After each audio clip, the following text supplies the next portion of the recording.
నమస్కారం. నా విద్యార్థులందరికీ పరుచూరి పాఠాలకు స్వాగతం.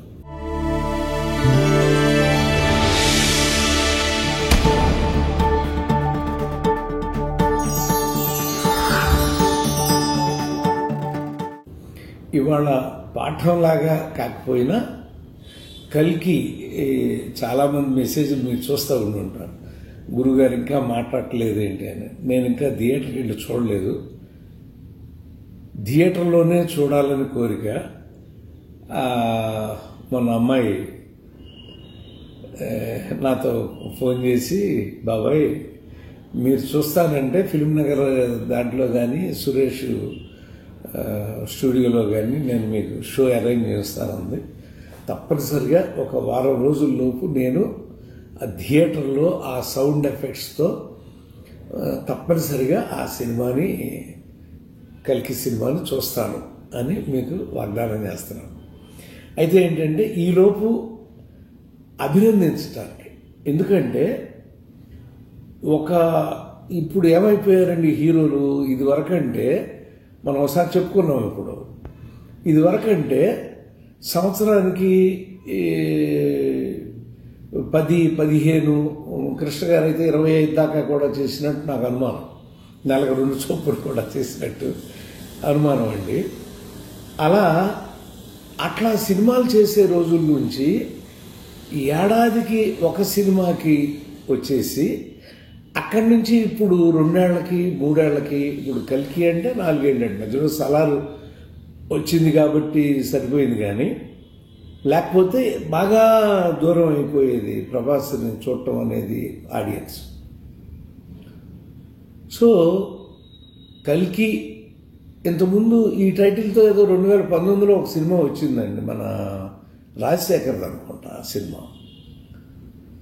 బట్ ఇది ఒక అద్భుతాన్ని నాగశ్విన్ ఆవిష్కరించాడు. నేను చదివాను అదంతా కూడా. అదంతా చదివినప్పుడు నిజంగా చదువుతుంటేనే హృదయం ఉప్పొంగిపోయిందండి. అంటే ఎన్ని సంవత్సరాలు, 3-4 సంవత్సరాలు అతను కష్టపడ్డాడు. సో అంత కష్టపడినటువంటి ఒక దర్శకుడు, ఒక రచయిత, నిర్మాత మా అశ్విని దత్తు. మీకు ఎన్నిసార్లు చెప్పుకున్నాము అగ్నిపర్వతం అవన్నీ కూడా మాట్లాడుకున్నప్పుడు. అశ్విని దత్తు చాలా, త్రివిక్రమారు, అశ్విని దత్తు, దేవిప్రసాద్, వీళ్ళందరూ, గోపి గారు, చలసాని గోపి గారు, వీళ్ళందరూ కూడా, ఒక అర్జున్ రాజు గారు, వీళ్ళు ఒక క్యాడర్ అండి. వాళ్ళు అంటే నిర్మాతని చూస్తే మొత్తం యూనిట్ అలా లేచి నిలబడి, ఇంక్లూడింగ్ హీరోలతో సహా లేచి నిలబడేవారు ఎర్లీ డేస్లో. అలాంటి ఒక అద్భుతాన్ని సాధించినటువంటి వాళ్ళల్లో ఒక అశ్విని దత్తు గారు ఇవాళ ఇంకా స్టిల్ సినిమాని వదిలేయకుండా, సినిమానే నమ్ముకుంటూ, సినిమానే తన ప్రపంచంగా, మా సోదరుడు నన్ను సోదరా అని పిలుస్తూ ఉంటాడండి అశ్విని దత్తు. అందుకని అశ్విని దత్తు నిర్మాతల్లో నీ పేరు కూడా చూశాను నేను. చాలా సంతోషం. నా అమ్మాయిల పేరుతో పాటు నీ పేరు కూడా ప్రొడ్యూసర్స్లో కనపడింది. సో ఒక ప్రాజెక్ట్ని, ఒక దర్శకుడిని నమ్మి, అల్లుడు అనేది పక్కన పెట్టండి, ఒక రచయితని, ఒక దర్శకుడిని నమ్మి అంత గొప్ప ప్రాజెక్ట్ని ఇవ్వటం అనేది, రెండో పక్షాన ఒక హీరోని నమ్మి అంటామని మనం. కానీ ఆ హీరో బాహుబలితో తనకి సరిపడా కనుక దమ్మున్నటువంటిది ఇస్తే తను ఎంతవరకు దాన్ని తీసుకెళ్ళగలడో చూపించిన హీరో కాబట్టి హీరో దగ్గర ఇక భయం లేదు. వీళ్ళు దీన్ని మొయ్యగలరా? దీన్ని ఇప్పుడు రాజమౌళి గారు అద్భుతాలు సృష్టించాడు. ఫస్ట్ టైము ఆ క్యాడర్లోకి నాగేశ్వరి గారు కూడా వచ్చేసాడు. వచ్చేసి నేను కూడా ఇలాంటి చారిత్రాత్మకాలు కానీ, ఇట్లాంటి క్రియేటివ్ జోనర్లో ఉన్నటువంటి అద్భుతాలను కానీ నేను ప్రపంచం మెచ్చేలాగా ఆవిష్కరించగలను అని నిరూపించుకున్నాడు. అందుకని ముందు ఏంటంటే వీళ్ళకి ఒక ధన్యవాదాలు మనం తెలియజేయటం మంచిదండి. కల్కి 2898 AD అని పెట్టారండి. ఇది ఎపిక్ సైన్స్ ఫిక్షన్ ఫిలిం అని దీన్ని రాసుకున్నారు అందరూ. అంటే ఎపిక్ అంటే జరిగింది అని, సైన్స్ అంటే క్రియేటెడ్.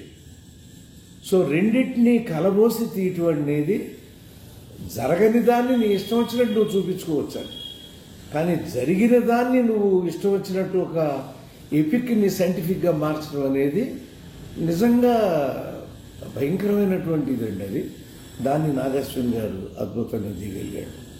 వైజయంతి మూవీస్ మా వాడి బ్యానర్ అది. అమితాబ్ బచ్చన్ గారు, కమల్ హాసన్ గారు చూడండి, 2 దిగ్గజాలు. ఒక పక్కన తమిళనాట, అంటే తెలుగులో కూడా అద్భుతంగా చేశారు ఆయన.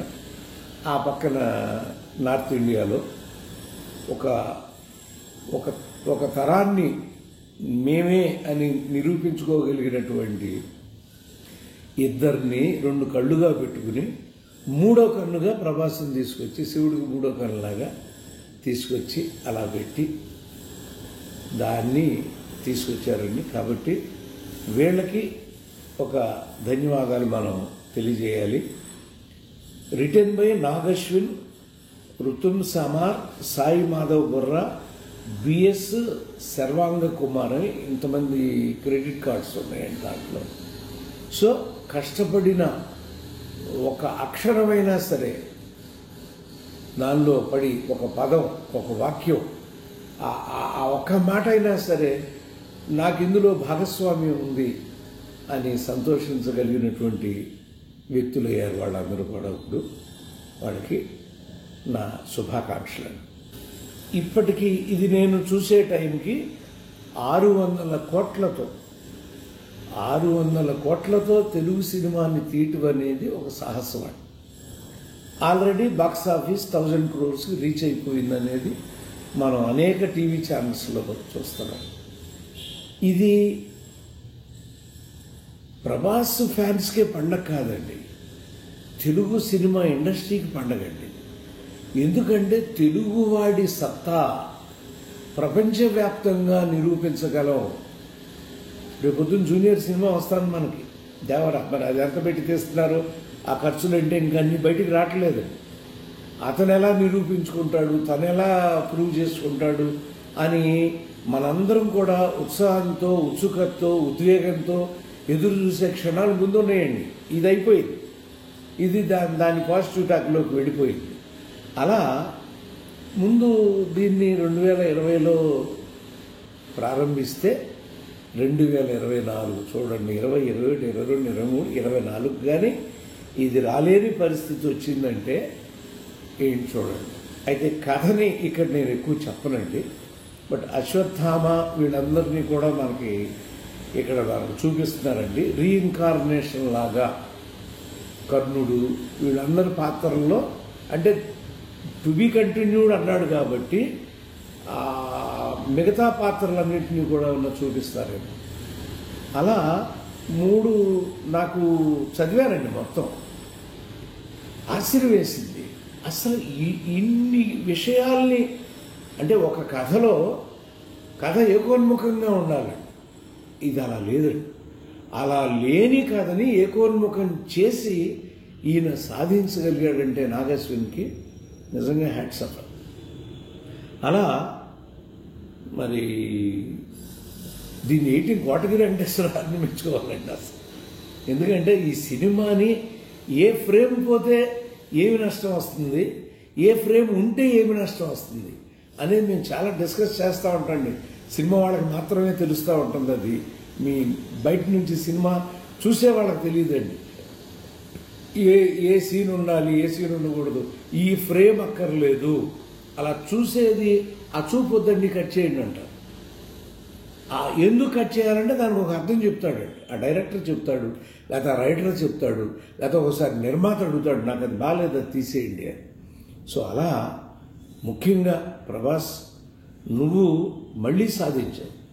బాహుబలితో సాధించడమే కాకుండా ఈ రోజున 1000 కోట్ల సినిమాని మళ్ళీ సాధించి, ప్లాట్ అంటే దాదాపు 5 పేజీలు ప్లాట్ ఎవరన్నా ఉంటుందండి, మామూలుగా ఇంత ఇస్తారండి ప్లాట్, చూస్తే మతిపోయిందండి. అలాగే music of the film was composed by Santosh Narayana. వారికి కూడా మంచి పేరు వచ్చిందండి. అందుకని వారికి కూడా నేను మీకు ధన్యవాదాలు, శుభాకాంక్షలు తెలియజేస్తున్నాను. ఎనీవే, కేవలం ఇది ఒక మేము బిడ్డలాగా చూసుకునేటువంటి మా ప్రభాస్ సాధించిన మరొక ఘన విజయంగా. అయితే కమల్ హాసన్ గారు, అమితాబ్ బచ్చన్ గారు పాత్రలు కూడా చాలా బాగా చెప్తున్నారండి. స్త్రీ పాత్రలు కూడా చాలా అద్భుతంగా చెప్తున్నారు. డెఫినెట్గా 1 వీక్లో మీ అందరికీ మాటిస్తున్నా, నేను ఆ సినిమా చూస్తాను. కాకపోతే ఏంటంటే 4 వారాలు 5 వారాలు అవ్వకుండా చెప్పకూడదు అనేది వాళ్ళందరూ మీకు చెప్పాను నేను ఇంతకుముందు. ఎందుకంటే ఇంకా చూసేవాళ్ళు థియేటర్లో ఫుల్స్తో రన్ అవుతున్నప్పుడు మనం ఇక్కడ కథని వీళ్ళు రాసేవాళ్ళు ఇంత రివీల్ చేస్తారు. మనం విశ్లేషించేప్పుడు చాలా విషయాలు చెప్తాను కాబట్టి అలా అవన్నిటిని ఆపుకుని నేను తప్పనిసరిగా ఈ సినిమా చెప్తాను వెంటనే అని మీకు తెలియజేస్తూ, అశ్విని దత్తుకి, నాగశ్వినికి, అశ్విని దత్ గారి అమ్మాయిలు, మా అమ్మాయిలందరికీ కూడా విజయాభినందనలు. అలాగే ప్రతి ఆర్టిస్టులకి, ప్రభాస్కి, కమల్ హాసన్కి, అమితాబ్ బచ్చన్ గారికి కూడా విజయాభినందనలు తెలియజేస్తూ సెలవు తీసుకుంటున్నాను. నమస్కారం.